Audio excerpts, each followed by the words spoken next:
Al word die regverdige ook deur hoeveel rampe getref, die Here red hom uit almal.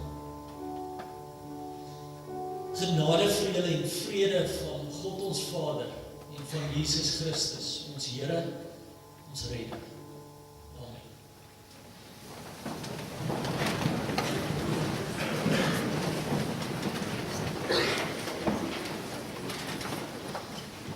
Ek wil vra dat julle sommer dadelik saam met blaai na Efese hoofstuk 1.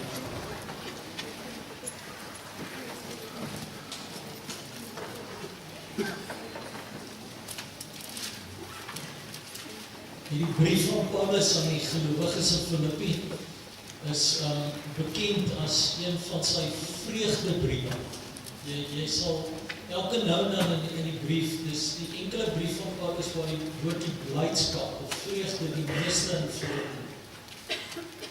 En die feit is dat dit in die omstandighede van gevangenskap geskryf is. Dit was 'n brief uit die tronk.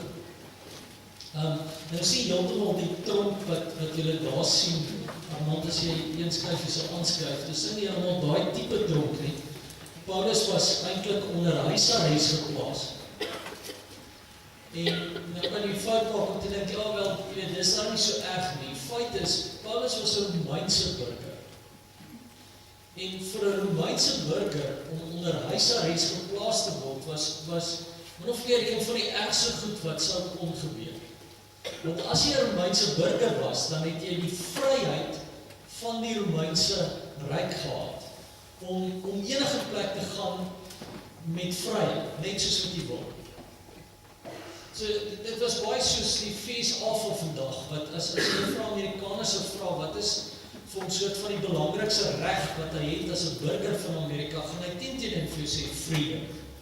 Dis die een ding wat jy nooit vir my of mag wegvat nie. En Paulus as 'n Romeinse burger, sy vryheid is van hom weggevat, en dit beteken dat eintlik is al sy regte, sy belangrikste regte as 'n burger van die Romeinse reg en as 'n mens is daarmee ontken, van hom weggevat. Dis wat gevangenskap min of meer van hom beteken. So dit was alles behalwe 'n goeie situasie. Die brief begin dan met Paulus se groete aan die gemeente, en dan van vers 3 tot 11 bid hy sê ook vir die ouens in Filippi wat dit is wat hy vir hulle bid, en dan gaan hy aan in vers 12, wat hy so iets sê eers weer oor sy eie omstandighede. Ons lees Filippense 1 van vers 12. Ek wil julle moet weet, broers, dat wat my oorgekom het, dis die feit dat hy hier in 'n tronk sit, of dat hy onder huisarrest geplaas is. Juist die verkondiging van die evangelie bevorder het. Dit het daarop uitgeloop dat die hele keizerlike wag en al die ander nou besef dat dit terwille van Christus is dat ek 'n gevangene is. Deur my boeye is die meeste broers ook in hulle vertrou op die Here gesterk en hulle waag dit al hoe meer om die woord van God onbevreesd te verkondig. Daar is wel party wat Christus verkondig omdat hulle jaloers op my is en iets teen my het, maar ander doen dit met opregte bedoelings. Laasgenoemdes verkondig Christus omdat hulle my lief het en weet dat dit my taak is om die evangelie te verdedig. Maar eerstgenoemdes maak Christus bekend uit selfsugtige en onsuivere bedoelings. Hulle oogmerk is om die gevangenskap van my nog swaarder te maak. Wat maak dit saak? In elk geval, of dit met bybedoelings is of in opregtheid, op allerlei maniere word Christus bekend gemaak en daarvoor is ek bly. Daaroor is ek bly. Daaroor is ek bly, en ek sal my ook verder verbly, want ek weet dat alles op my redding sal uitloop, omdat die Here vir my bid en die Gees van Jesus Christus my bystaan. Dit is my vurige verlange, en daarna sien ek uit dat ek niks sal doen waar ek my sal hoef te skaam nie. Ek wil ook nou, soos nog altyd, met alle vrymoedigheid, deur my hele wese Christus verheerlik in my lewe en sterwe, want om te lewe is vir my Christus en om te sterwe is vir my wins. Ons gaan net tot daar wees.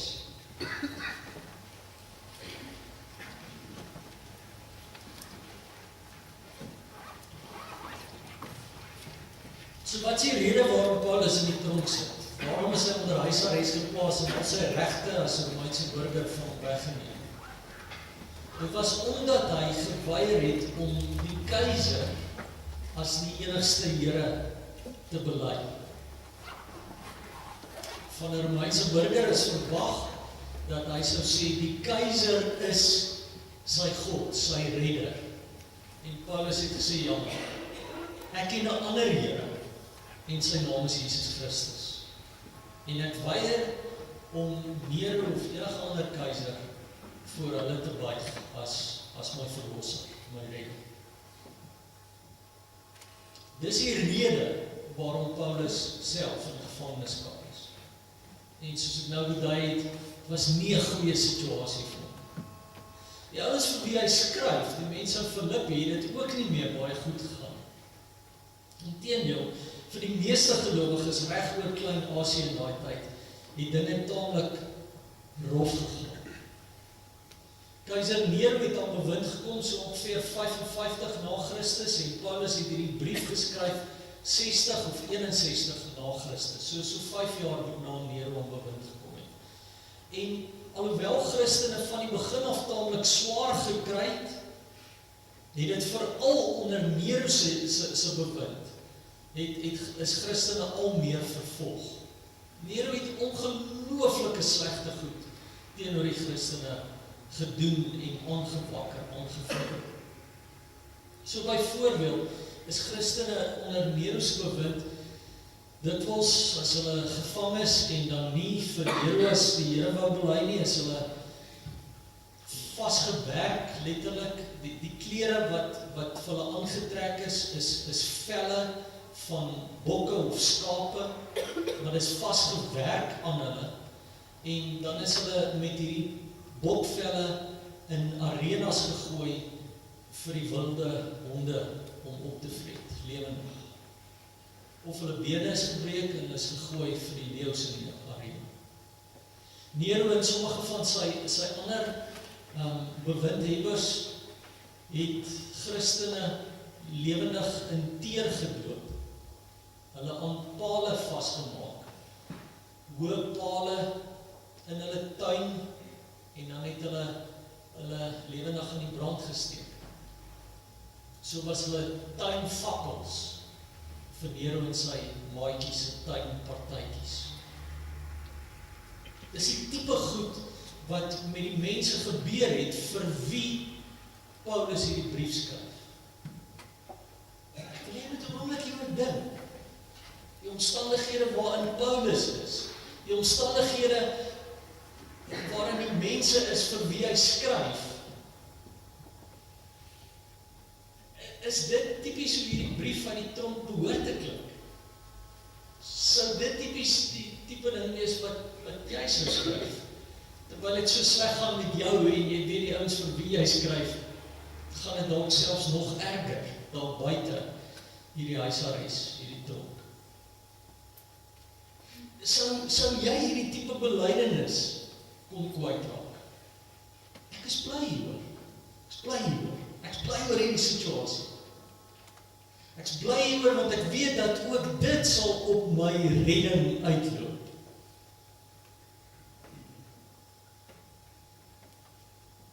Dis wat Paulus sê. Dit is nogal interessant, as Paulus dit sê, dan is dit nie so net so op die ingewing van die oomblik iets waarin hy nagedink het nie, maar dit is 'n geloofstradisie waarbinne hy staan, waarvan hy getuig. Trouwens, hy gebruik eintlik nie sy eie woorde as dit sê. Ek wil vra dat julle saam met blaai na Job hoofstuk 34. Ekskuus, Job hoofstuk 13. Ons gaan so 'n stukkie uit Psalm 34 ook lees, so Job, baie naby in die middel van die Bybel, en dan net die volgende boek, Psalm 34 en 'n stukkie uit Job hoofstuk 13.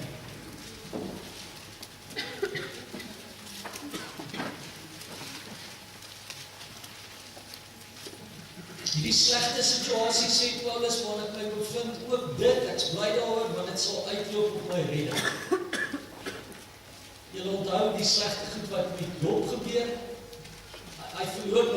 alles wat hy gehad het, almal vir wie hy lief was, en dan is selfs sy vriende, ouens wat hom aankla, en sê, maar Job, jy moet versigtig wees oor die dinge wat jy kwytraak, die dinge wat jy ook sê oor God, jy moet oppas, Job, die Here gaan jou skuldig bevind en jou straf vir jou verwaandheid.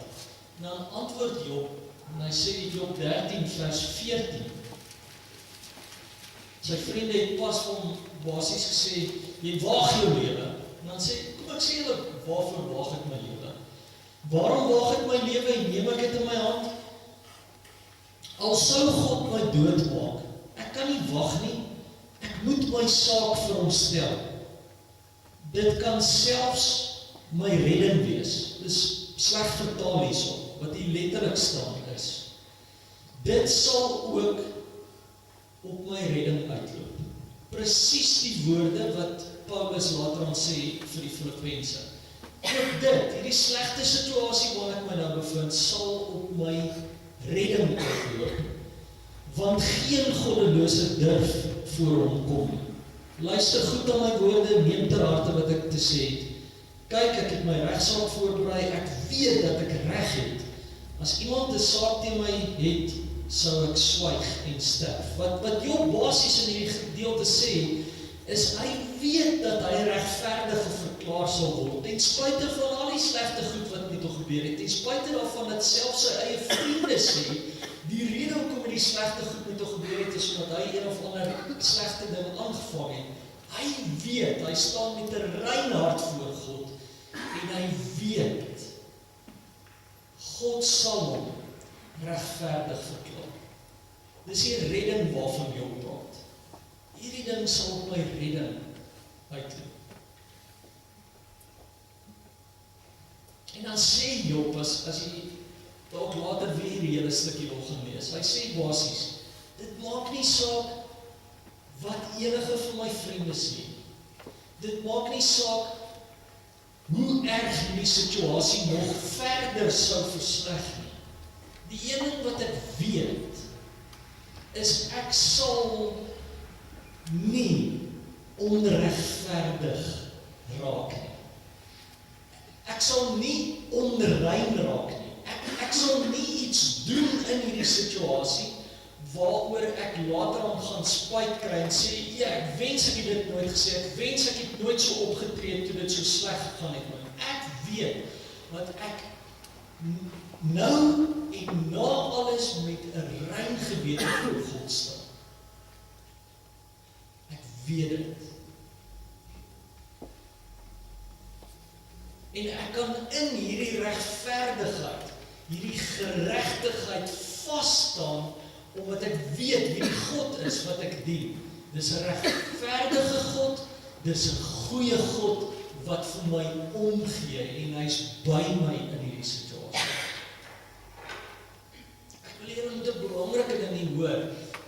En dis wat Job, wanneer hy praat van die redding waarop hierdie slegte goed gaan uitloop. Hy praat nie bloot van 'n lewe na die dood nie. Dit was is dit die eerste en enigste konnotasie wat ons het as die woordjie redding hoor. Ons hoor dadelik, o ja, verlossing, redding, beteken ons gaan gered word om uiteindelik eendag die ewige lewe te hê.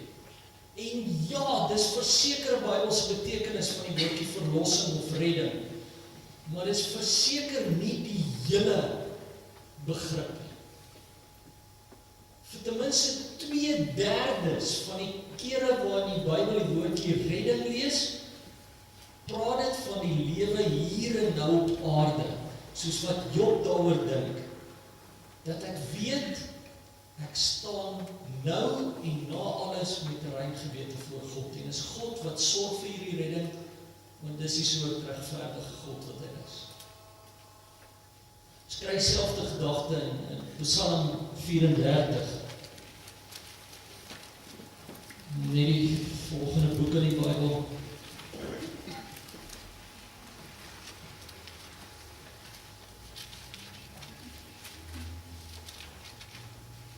En die Psalm is die psalmdigter ook in 'n baie slegte situasie. Hy is eintlik regdeur besig met 'n belydenis ten spyte, te midde van die slegte omstandighede. En dan sê hy vers 18, as die regverdiges om hulp roep, hoor die Here hulle en red hy hulle uit al hulle benoudhede. Die Here is naby die gebrokenes, hy help die moedeloses. Al word die regverdige ook deur hoeveel rampe getref, die Here red hom uit almal. Lees weer daai vers saam met. Al word die regverdige ook deur hoeveel rampe getref, die Here red hom uit almal. So redding beteken nie, daar gebeur nie slegte dinge met my nie. Al tref hoeveel rampe my, die Here red my. En net soos Job, koppel hierdie psalmdigter die woordjie redding, die redding van die Here, koppel hy aan die feit dat hy 'n regverdige is. Dit gaan alles oor die feit dat hier 'n regverdige God is in wie hy glo. God wat omgee en goed is en nie sal toelaat dat onreg op die ouend wen nie. Die God wat seker maak dat die goeie uiteindelik wen. Nie net eendag aan die einde van alles nie, maar reeds hier en nou op aarde begin dit reeds realiseer. Dis wat redding is. Dit is ook belangrik dat ons iets hiervan hoor. Die kern van nie net wat Job of die psalmdigter sê nie, maar wat Paulus ook sê, is dit maak nie saak hoe moeilik dit raak nie. Ek weet ek sal nie deurkom. Ek weet ek sal nie deurkom en aan die einde sal ek regop staan, ek sal voor God staan as 'n regverdige. En is 'n regverdige God wat my gaan oordeel. En dit is nogal baie anders as wat ons baie keer optree in moeilike omstandighede, in 'n slegte situasie, is dit nie. As jy soos ek is, dan word jy soms in hierdie hoek vasgekeer. Dis die een of ander slegte ding wat met jou gebeur. Iemand kom jou dalk te na. Dalk gaan dit finansiëel swaar met jou, of dalk gaan dit met die akademie baie rof. Maar dit voel vir jou asof jy in hierdie hoek vasgekeer is, en daar's net geen uitkoms nie. En in daai benoude situasie, doen jy net mooi die teenoorgestelde van wat Paulus en Job doen. Sê of doen jy iets, waaroor jy agterna ongelooflik spyt is, verskriklik skaam het. Ja, ek wens ek nie dit gesê nie. Ek is so spyt dat ek dit gedoen het in daai situasie. Kan jy dit ook verras met ons dominees kry? Ons is nie net met kerksake besig in die studente, ons is dikwels met regsaake ook betrokke. Ek het nogal gereeld, moet ek 'n pad stap saam met iemand wat of op die rooi tapuit by die rektor was, of een of ander tigsaak teen hom het, of haar, iets wat hulle dalk in die koshuis ontvang het. Dat jy slegte goed. Dat ek nie eintlik soveel het soos wat my pelle het nie, en dan lê daar 'n besie rond. Het gaan nie so goed finansiëel met my soos ander ouens nie, en dan hierdie besie op 'n bed gelê en ek het myself daarin gehelp. Of ek het geweet as ek weer eens hierdie vak moet sleep, ek kon dit net nie doen nie, en dan het ek hierdie notaatjies gemaak en saam my gevat. En toe word ek uitgevang, en ek is so skaam daaroor. Ek is so spyt. Ek wens so ek het anders opgetree. Wie nou van julle is wat weet waarvan ek praat nie. Die water raak so 'n bietjie rof en dan freak jy uit, en dan later as jy terugkyk, dan dink jy van hierdie water kalm is, en dink jy, ja, as ek net nie dit gedoen het.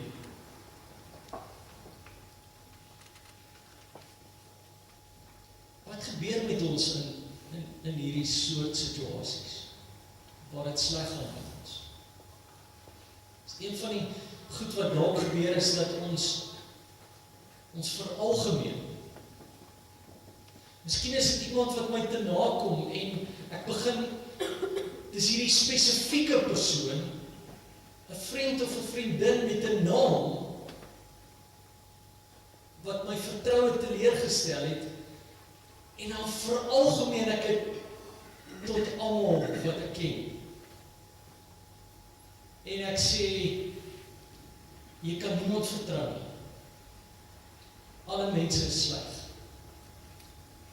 Dis tipies hoe mense is. Dit was 'n spesifieke mens, maar skielik maak jy dit almal is so. Daar gebeur hierdie slegte ding met jou, dalk 'n spesifieke siekte, of 'n baie spesifieke situasie waarin jy bevind, wat reg moeilik is om te handle. En skielik is alles sleg. Dis nie net met my wat dit nou sleg gaan, dis sommer die hele wêreld is op sy kop gekeer. Alles is swart geverf. Elke dag is blou maandag. Ons veralgemeen. Ons het hierdie geneigtheid om op 'n dramatiese manier ons eie lewenservarings op te blaas asof dit die ultimate is. Ons maak onsself die verwysingspunt vir alles wat belangrik is. Ek self kan reg hiervan getuig. Ek het so 'n bietjie langer as 2 jaar. Ek het net nou gesê dat ek beroep is na 'n ander gemeente. Dis al so 'n bietjie langer as 2 jaar wat ek en my vrou oortuig is daarvan dat ons 'n skuif moet maak, dat my tyd by Kandelaar verby is.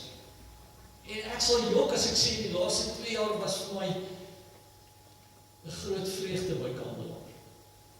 Inteendeel, ek het baie oggende opgestaan en gewens, ek wens net ek was by 'n ander gemeente.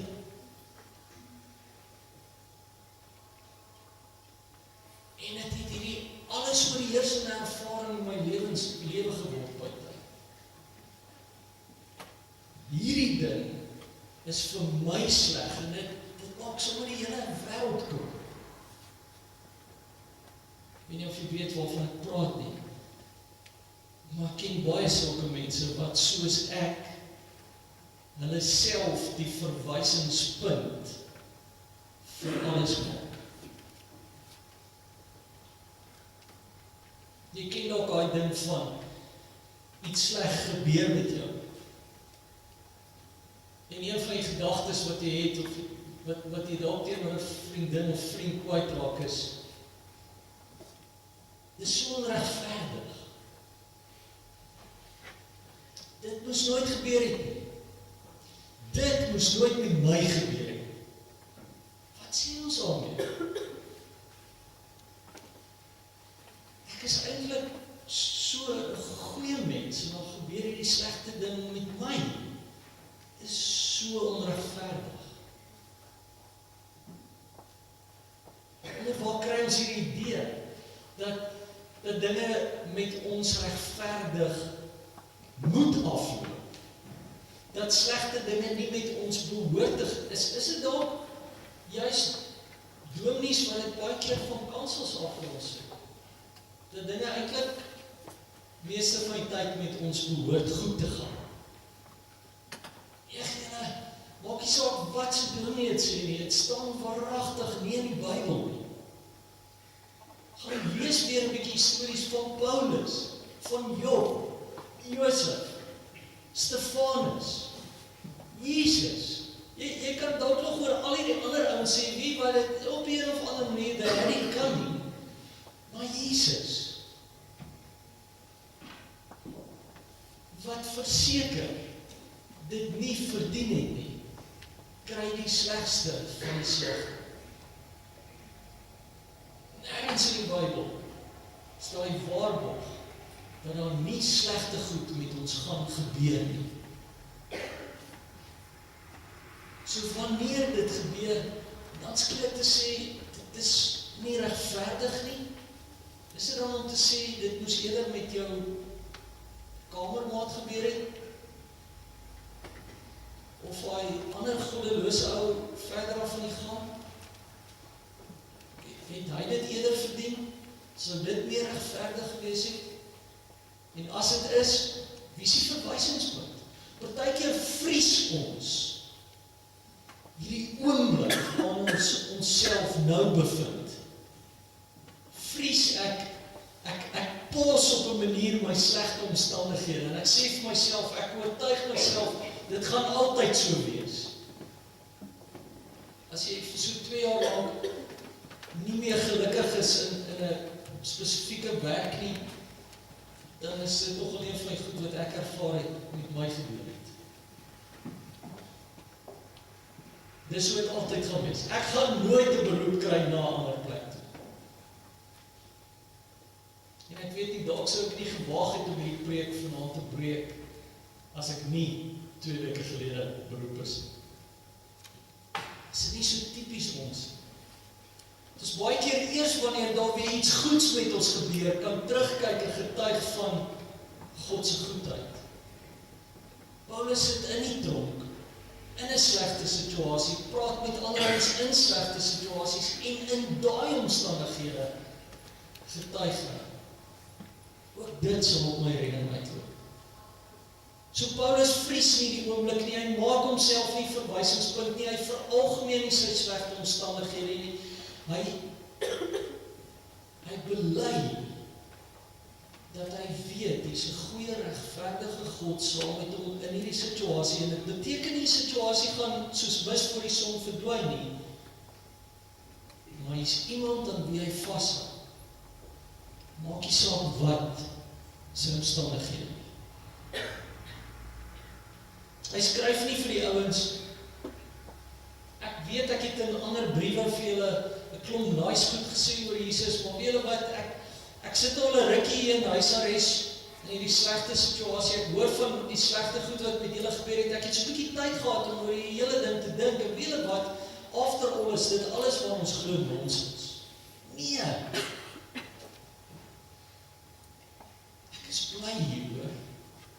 Ook dit sal op my redding uitloop. 2 groot redes, sê Paulus, hoekom hy hierdie belydenis kan maak. Want, vers 19, ook dit sal op my redding uitloop. Nommer 1, omdat julle vir my bid. Nou moet julle onthou, as Paulus praat oor gebed, dan praat hy nooit oor iets wat mense net in hulle slaapkamer doen, en dit is net praatjies maak met God. Vir Paulus is gebed iets wat jy praat met God, en soos wat jy praat daaroor, begin jy dit te doen, dit te leef. Jy sien dit typies in die brief aan die mense van Filippi ook. Paulus skryf van die gelowiges wat vir hom bid. In hoofstuk 4 gaan jy lees van hierdie selfde gelowiges wat hom finansiëel ondersteun het. Hulle het gehoor dat hy in slegte omstandighede is, dat hy in huisarrest nie meer vir homself behoorlik finansiëel kan versorg deur dit wat hy self gedoen het nie. So wat doen hulle? Hulle bid vir hom, Here, sal jy asseblief vir Paulus voorsien, en dan stuur hulle geld vir Paulus. So by the way, Here, terwyl ek nou bid vir voorsiening vir Paulus, is al dalk 'n manier wat ek self kan help? Ja, en ek doen dit. As Paulus sê, daar's mense wat vir hom bid, en dis die rede hoekom hy weet, hierdie slegte ding sal op sy redding uitloop, dan praat hy van die feit dat hy weet, hier's mense, hier's gelowiges, soos die gelowiges in Filippi, wat genoeg vir hom omgee, dat hulle, wat ook al hy nodig het, vir hom sal gee, ondersteuning, finansiëel as dit nodig is. As hy weet, sy geloof raak op, dan weet hy, daar is hierdie gelowiges rondom hom, wat hom gaan sterk maak in die geloof. As hy weet, hy kan nie meer langer staande bly nie, dan weet hy, daar is hierdie ouens rondom hom, wat hom gaan regop hou. Hy weet, hy is nie alleen nie. Hierdie ding sal op my redding uitloop, wat ek weet, die ouens rondom my, wat my sterk maak. Kan jy jou voorstel, as dit is, ons gaan begin dink oor kerk, hoe anders gaan ons lewensstijl wees? Vir hoeveel van ons is kerk die plek waartoe ek op 'n Sondag kom om te luister wie dominee preek en ek 'n paar nice songs kan sing? En dis net. As Paulus praat oor kerk, dan is hierdie een van die belangrikste kernbegrippe waaroor hy praat. Hy sê kerk is hierdie mense rondom hom wat jou sterk maak. As jy nie meer kan nie,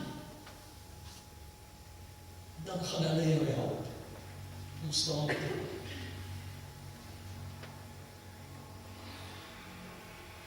As alles vir jou swart is,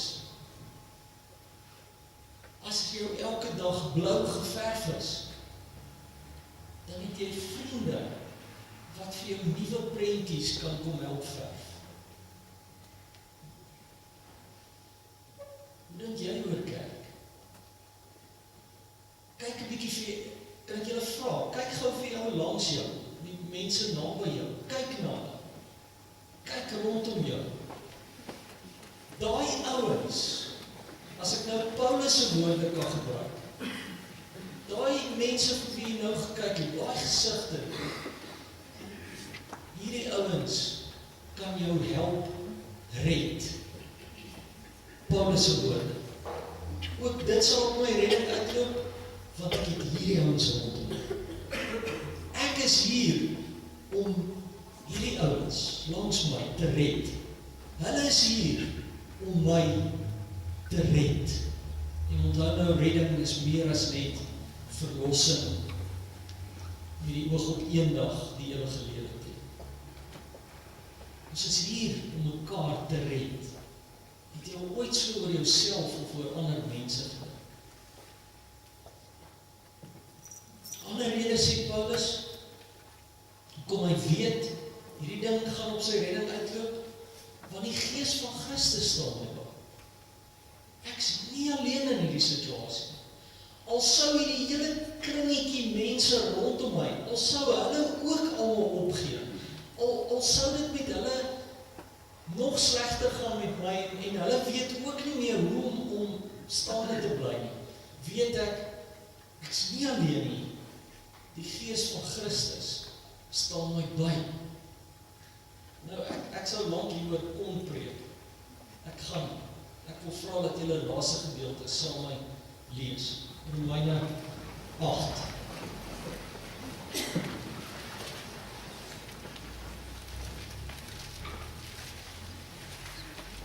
Romeine 8 vers 27.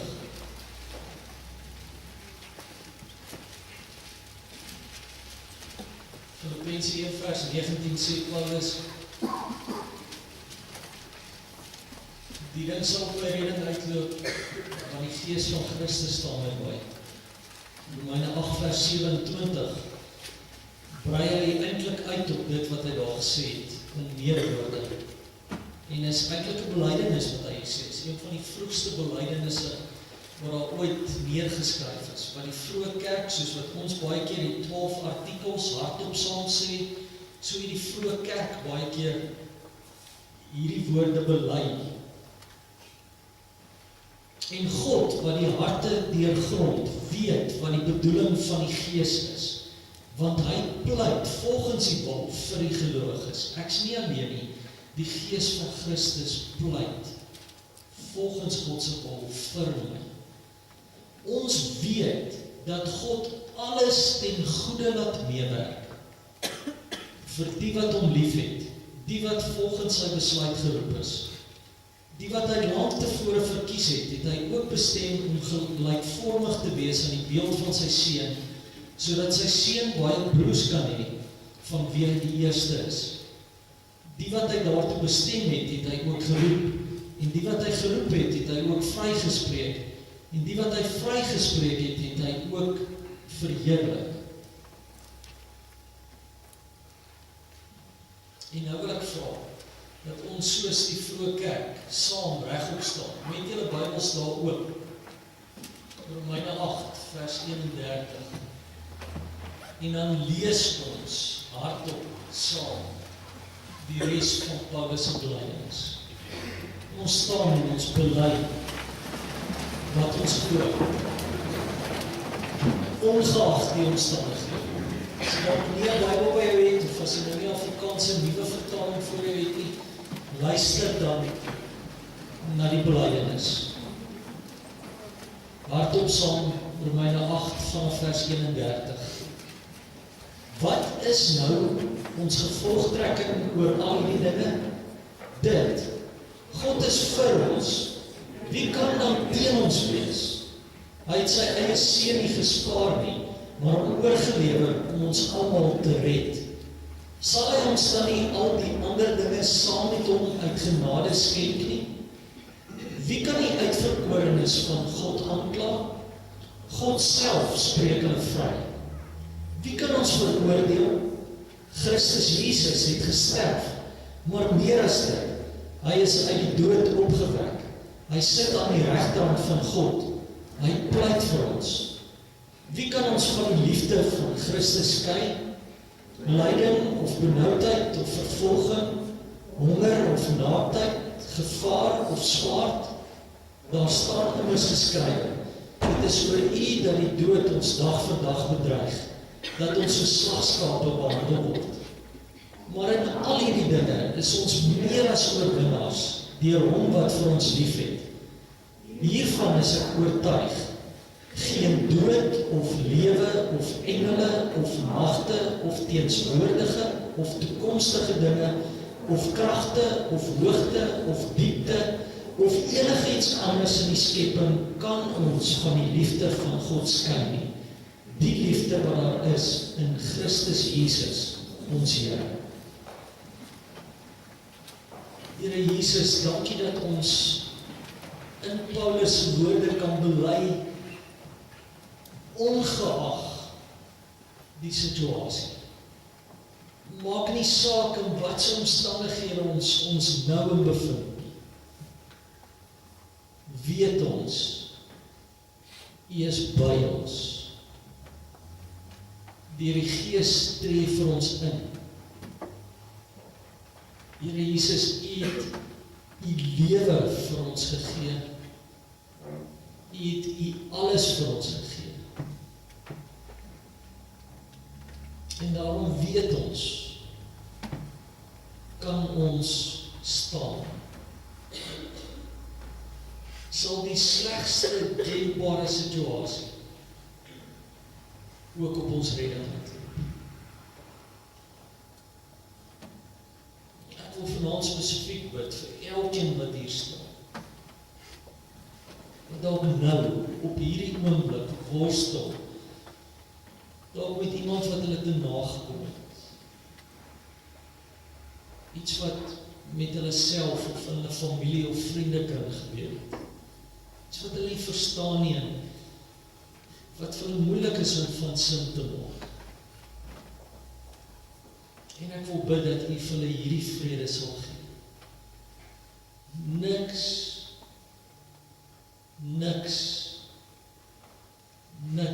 kan hulle skei van die liefde wat daar is in Christus Jesus.